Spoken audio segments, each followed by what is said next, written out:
question is that the motion be agreed to. The member for McKellar. Thank you, Madam Deputy Chair.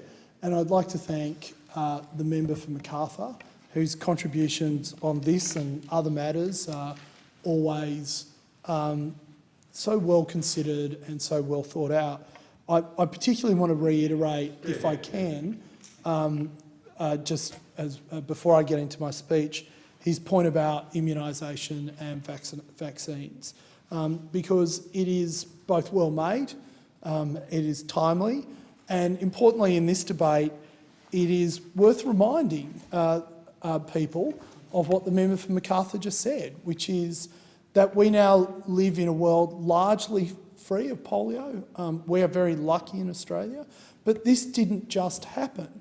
This happened because public health officials globally, not just in one country, but globally, made a concerted effort to have it eliminated from their countries so that we could live free of this. And that was something that was achieved through vaccines that led to immunisations.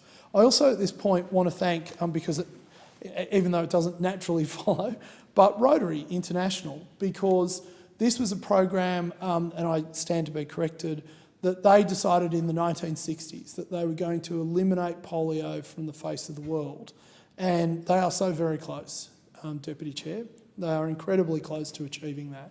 And I came across that point when I was watching during the lockdown of the recent pandemic we had, so some good came of it, inside Bill's mind, which was about how Bill Gates with Rotary has used the power of data to drive polio from so many of these countries. And he got so very close, or we got so very close to eliminating polio from the face of this planet, but unfortunately we were not successful at that time because of there were hard to reach regions on the border of Pakistan and Afghanistan, and then of course we've had the withdrawal of the security forces in Afghanistan.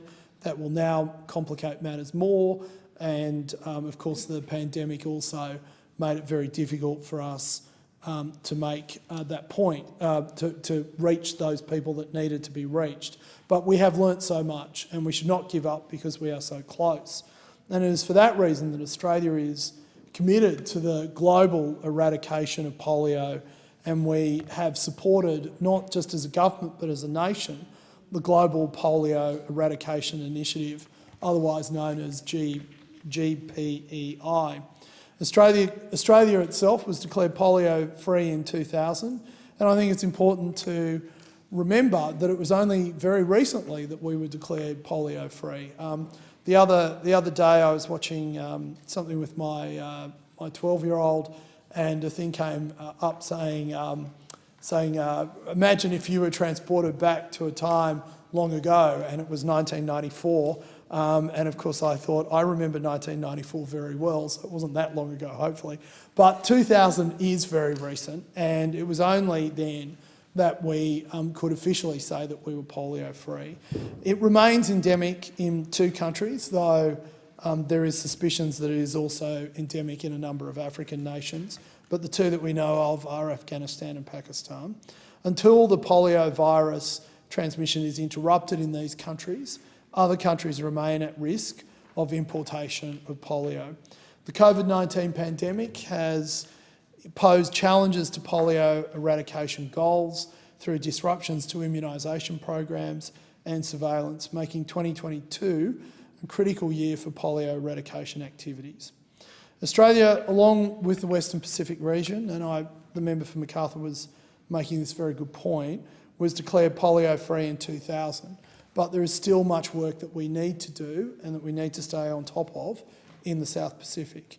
We have an excellent record when it comes to polio control, with the last case of poliomyelitis or myelitis caused by locally acquired wild polio virus in Australia was reported in 1972, and the last imported case of WPV was reported in 2007. The COVID-19 pandemic has impacted public health globally through the disruptions to surveillance and immunisation activities.